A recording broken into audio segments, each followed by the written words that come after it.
Does having proper pedaling technique improve your cycling performance? As always, today we're going to be taking a look at the science to answer this question, as well as touching on optimal cadence, and at the end of the video, I'll be discussing how exactly you can go about improving your pedaling efficiency.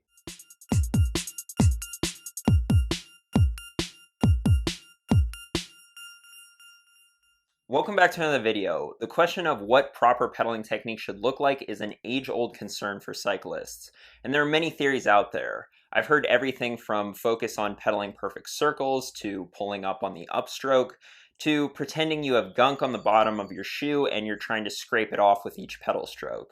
Now, if you're thinking, I didn't know that it was possible to not pedal in circles, well, can't really argue with you there, but what we're talking about specifically here is when you apply power to the pedals in the pedal stroke. Is it around the whole pedal stroke, only the downstroke, or something else?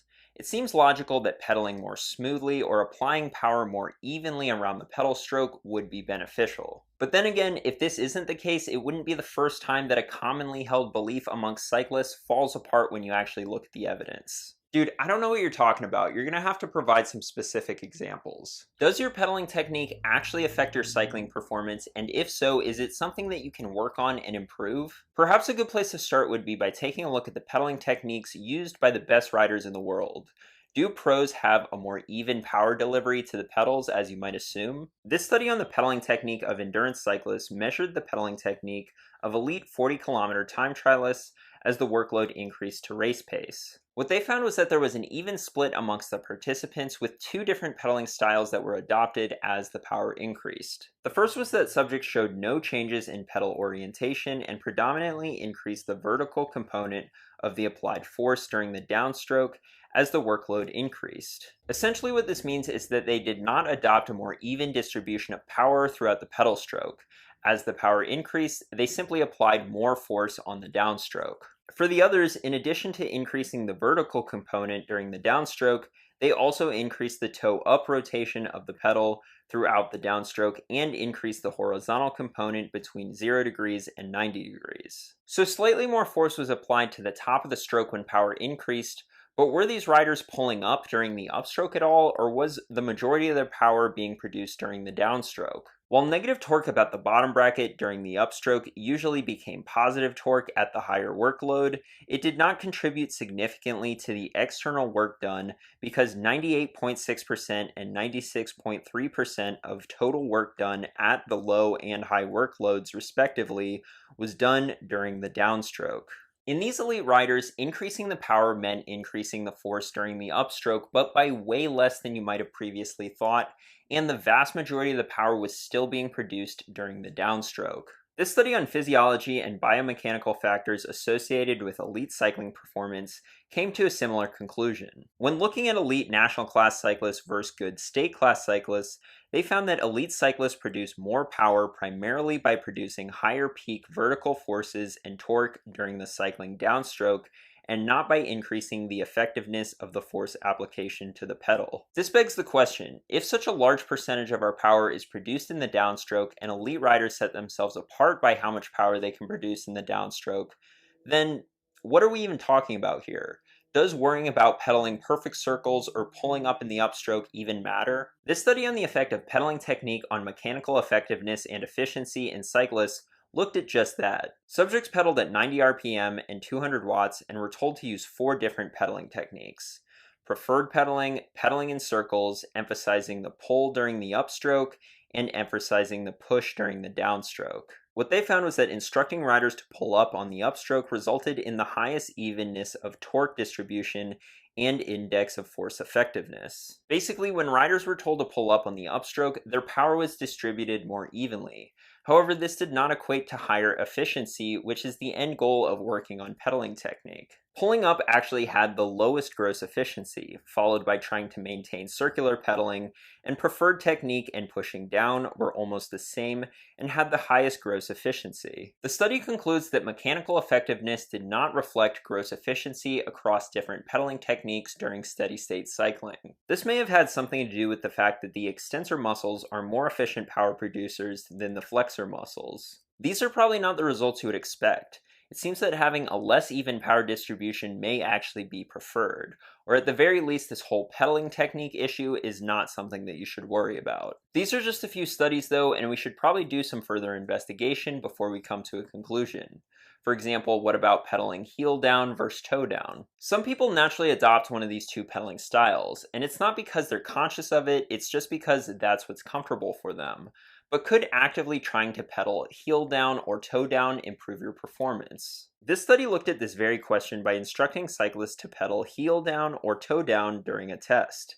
They found that neither method provided benefit, and the preferred pedaling technique was the most efficient. These studies all look at instructing subjects to change their pedaling technique, which doesn't seem to be effective.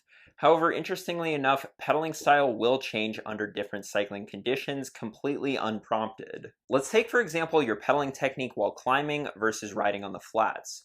While your cadence might be reduced while climbing, the activation of your muscles might change as well. This study showed that muscle activation occurs earlier in the pedal stroke with increasing gradient, and that riding uphill increased muscle activity level, mainly induced by increased calf muscle activity. Changes in pedaling technique can also be seen as we get tired. This study tested cyclists to exhaustion and measured their hip, knee, and ankle joints in the process. They found that with an increase in workload, there was an increased knee joint moment, plantar flexor moment, hip flexor moments, higher dorsiflexion, and an increased range of motion were observed for the ankle joint, and the hip joint had an increased flexion angle and a reduced range of motion. What the hell does any of that mean? Basically, movements on the bike can get more exaggerated as we get tired. If you've ever heard somebody use the term pedaling squares to describe somebody on the group ride whose pedaling style makes them look like they've got rocks shoved in their chamois, then this is what they're referring to.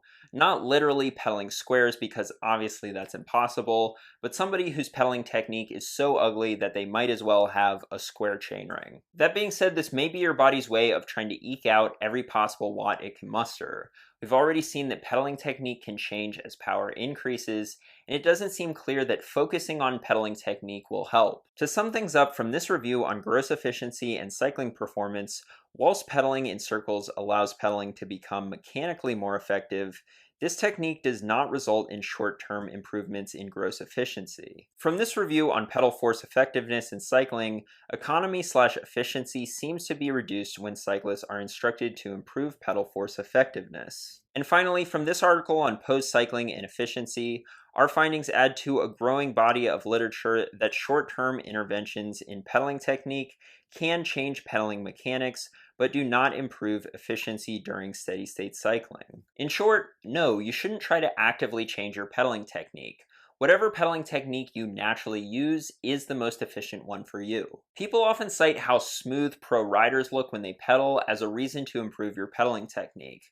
However, if you pay attention, even in the pro peloton, pedaling styles can vary quite a bit. There are a few studies here and there that may contradict this. However, it's always important to look at the balance of evidence when coming to a conclusion. And the balance of evidence shows that pedaling technique is not something that you should be worried about. These findings remind me a lot of the research on cadence, which fits perfectly into the topic of pedaling. A lot of people claim that you need to either pedal with a high or a low cadence in order to improve your cycling performance, and that this is something that you need to actively work on. These claims are usually backed up by the last dude to win the Tour. People get obsessed with spinning or mashing when they see their cycling heroes do it. Haven't you heard, dude? Spin to win, just like Lance. Wait, now let me think of a better example. In reality, this may be a complete waste of your time and energy. From this review article on optimal cadence, they stated that it would appear then that a single optimal cadence for all cyclists does not exist, or indeed a single optimal cadence for an individual cyclist. The cadence at which perceived exertion is minimized would seem to reflect the optimal trade-off between the most metabolically efficient cadence and the most mechanically efficient cadence. Just like with pedaling technique, simply doing what comes natural to you and what is most comfortable for you, whether that be a high cadence or a low cadence, is the most efficient cadence. All of that being said, there is something that you can do to make sure that you're pedaling efficiently, and that is having your bike fit dialed. I just did a video on saddle height, so I won't go too much into this, but basically what you need to know is that your saddle height and your saddle position can have a huge impact on your pedaling efficiency. Studies on saddle height show that small differences of just plus or minus 2% can affect gross efficiency, and a saddle height that's too high is often worse than a saddle height that's too low. Further research demonstrates that the optimal saddle height is one that puts your knee at a 25 to 30 degree angle with cranks in the downward position. I discussed this at length in my saddle height video, and I encourage you to check that out if you haven't already. In short, if you're concerned about your pedaling efficiency, stop concentrating on your pedaling technique and your cadence. Whatever is the most comfortable for you is likely the most efficient. Instead, focus on your bike fit and, most importantly, your saddle position. Thanks for watching. If you enjoyed this video, be sure to give it a like, subscribe, and share it with your cycling friends. I'll see you in the next one.